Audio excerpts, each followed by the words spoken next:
ಕಾಂಗ್ರೆಸ್ ಬಿಜೆಪಿಯ ನಡುವೆ ಕೋಗಿಲು ಕದನ ತಾರಕಕ್ಕೇರಿದೆ. ನಾಳೆ ಫಕೀರ್ ಕಾಲೋನಿ ನಿವಾಸಿಗಳಿಗೆ ಮನೆ ಕೊಡೋದಕ್ಕೆ ಸರ್ಕಾರ ಸಿದ್ಧತೆಯನ್ನ ಮಾಡಿಕೊಳ್ತಾ ಇರೋದು ಒಂದು ಕಡೆ ಆದ್ರೆ, ಆ ಕಡೆ ಬಿಜೆಪಿ ಕಚೇರಿಯಲ್ಲಿ ಸತ್ಯ ಶೋಧನಾ ತಂಡ ಸಭೆಯನ್ನ ಮಾಡ್ತಾ ಇದೆ. ಯಲಹಂಕ ಶಾಸಕ ವಿಶ್ವನಾಥ್ ನೇತೃತ್ವದಲ್ಲಿ ಈ ತಂಡ ಸಭೆಯನ್ನ ನಡೆಸ್ತಾ ಇರೋದು.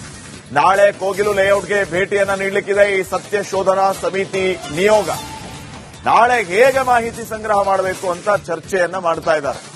ಅಂದ್ರೆ ನಾಳೆ ಇವರೆಲ್ಲರೂ ಹೋಗ್ತಾ ಇದ್ದಾರೆ. ನಾಳೆ ಹೋದಾಗ ಏನ್ ಮಾಹಿತಿ ಸಂಗ್ರಹ ಮಾಡಬೇಕು ಅನ್ನೋದ್ರ ಬಗ್ಗೆ ಚರ್ಚೆಯನ್ನ ಮಾಡ್ತಿದ್ದಾರಂತೆ.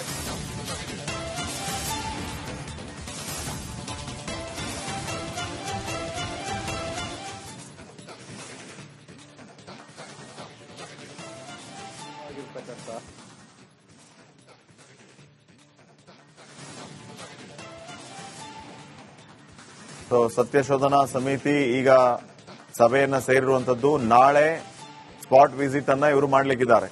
ಕೋಗಿಲು ಲೇಔಟ್ ನಿವಾಸಿಗಳನ್ನ ಭೇಟಿ ಮಾಡ್ತಾರೆ. ಆ ಸ್ಥಳವನ್ನ ಅವರು ಭೇಟಿ ಮಾಡಲಿಕ್ಕಿದ್ದಾರೆ.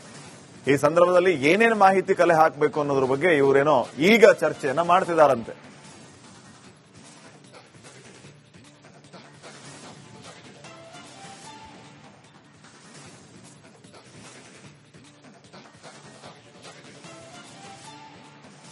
ಇನ್ನಷ್ಟು ಅಪ್ಡೇಟ್ಸ್ ಅನ್ನ ಕೊಡೋದಕ್ಕೆ ಪ್ರತಿನಿಧಿ ಚಂದ್ರಶೇಖರ್ ಈಗ ನೇರ ಸಂಪರ್ಕದಲ್ಲಿ ಜಾಯ್ನ್ ಆಗಿದ್ದಾರೆ. ಚಂದ್ರಶೇಖರ್, ಬಿಜೆಪಿಯಿಂದ ಈ ಸತ್ಯ ಶೋಧನಾ ಸಮಿತಿ ರಚನೆಯಾಗಿದೆ.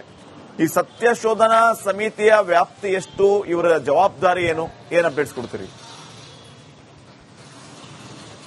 ಶ್ರೀಪಾದ್, ಖಂಡಿತವಾಗ್ಲು ಈಗಾಗಲೇ ಏನು ಬಿಜೆಪಿಯಿಂದ ಕೋಗಿಲು ಬಳಿ ಇರ್ತಕ್ಕಂಥ 2 ಅಕ್ರಮ ಲೇಔಟ್ಗಳನ್ನ ಏನು ತೆರವುಗೊಳಿಸಿರ್ತಕ್ಕಂಥ ವಿಚಾರವಾಗಿ ಬಹಳ ಸುದೀರ್ಘವಾಗಿ ಚರ್ಚೆಯನ್ನ ಮಾಡ್ತಾ ಇರ್ತಕ್ಕಂಥದ್ದು. ಅದ್ರ ಜೊತೆಯಲ್ಲಿ ಯಾರು ನಿವಾಸಗಳನ್ನ ಕಟ್ಟಿದ್ರು ಅಕ್ರಮವಾಗಿ ಅವರಿಗೆ ಮನೆಯನ್ನ ಕೊಡ್ತೀವಿ ಅನ್ನುವಂತ ಸರ್ಕಾರದ ನಿರ್ಧಾರವನ್ನು ವಿರೋಧಿಸಿ ಈ ಒಂದು ಕಮಿಟಿಯನ್ನ ರಚನೆ ಮಾಡಿರ್ತಕ್ಕಂಥದ್ದು.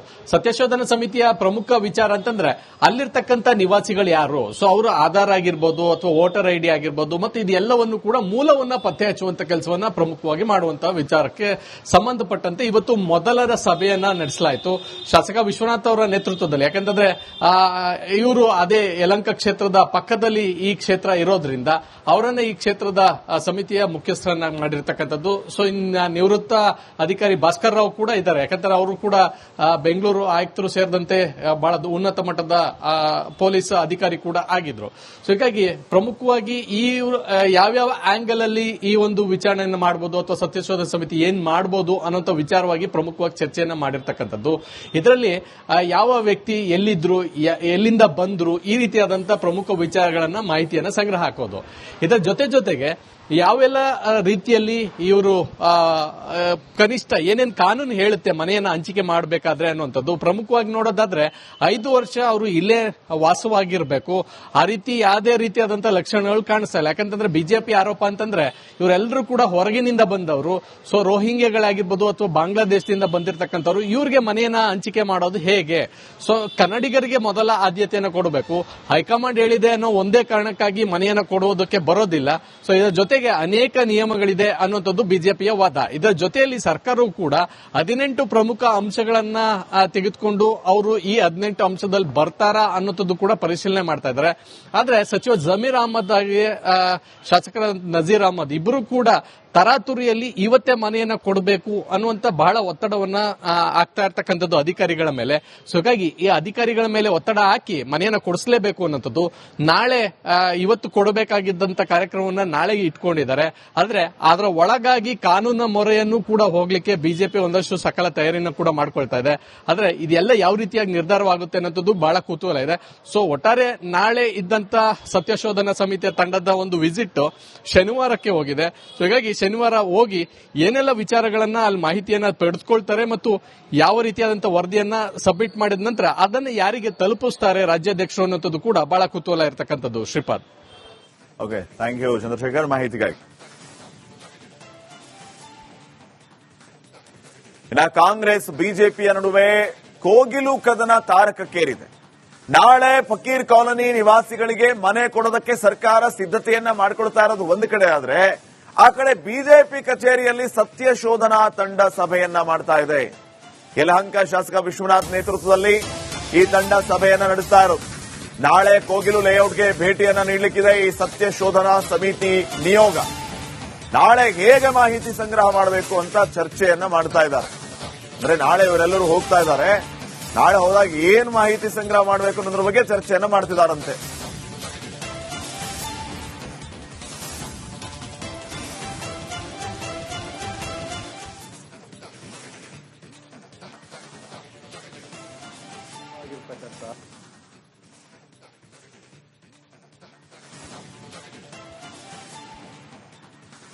ಸತ್ಯ ಶೋಧನಾ ಸಮಿತಿ ಈಗ ಸಭೆಯನ್ನ ಸೇರಿರುವಂತದ್ದು. ನಾಳೆ ಸ್ಪಾಟ್ ವಿಸಿಟ್ ಅನ್ನ ಇವರು ಮಾಡಲಿಕ್ಕಿದ್ದಾರೆ.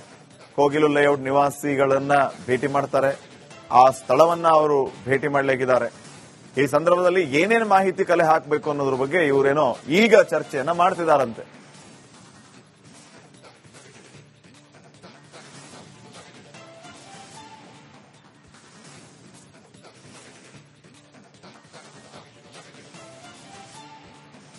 ಇನ್ನಷ್ಟು ಅಪ್ಡೇಟ್ಸ್ ಅನ್ನ ಕೊಡೋದಕ್ಕೆ ಪ್ರತಿನಿಧಿ ಚಂದ್ರಶೇಖರ್ ಈಗ ನೇರ ಸಂಪರ್ಕದಲ್ಲಿ ಜಾಯ್ನ್ ಆಗಿದ್ದಾರೆ. ಚಂದ್ರಶೇಖರ್, ಬಿಜೆಪಿಯಿಂದ ಈ ಸತ್ಯ ಶೋಧನಾ ಸಮಿತಿ ರಚನೆಯಾಗಿದೆ. ಈ ಸತ್ಯ ಶೋಧನಾ ಸಮಿತಿಯ ವ್ಯಾಪ್ತಿ ಎಷ್ಟು, ಇವರ ಜವಾಬ್ದಾರಿ ಏನು, ಏನ್ ಅಪ್ಡೇಟ್ಸ್ ಕೊಡ್ತೀರಿ?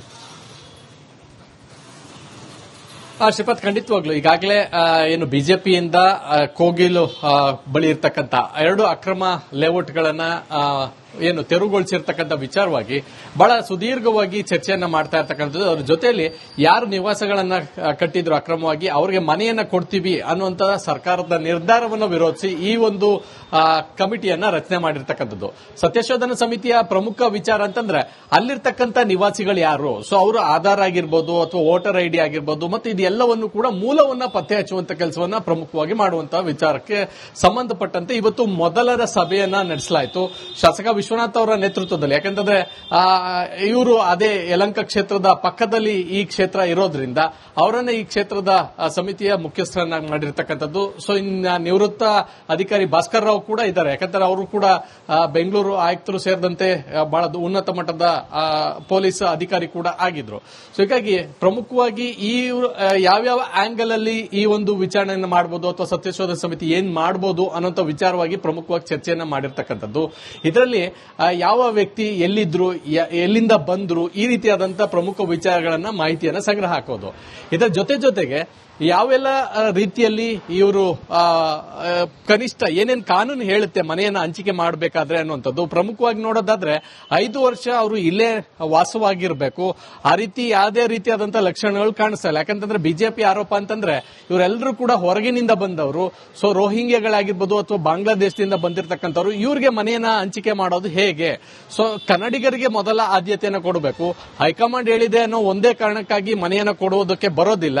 ಸೊ ಇದರ ಜೊತೆಗೆ ಅನೇಕ ನಿಯಮಗಳಿದೆ ಅನ್ನುವಂಥದ್ದು ಬಿಜೆಪಿಯ ವಾದ. ಇದರ ಜೊತೆಯಲ್ಲಿ ಸರ್ಕಾರವು ಕೂಡ 18 ಪ್ರಮುಖ ಅಂಶಗಳನ್ನ ತೆಗೆದುಕೊಂಡು ಅವರು ಈ 18 ಅಂಶದಲ್ಲಿ ಬರ್ತಾರಾ ಅನ್ನೋದು ಕೂಡ ಪರಿಶೀಲನೆ ಮಾಡ್ತಾ ಇದ್ದಾರೆ.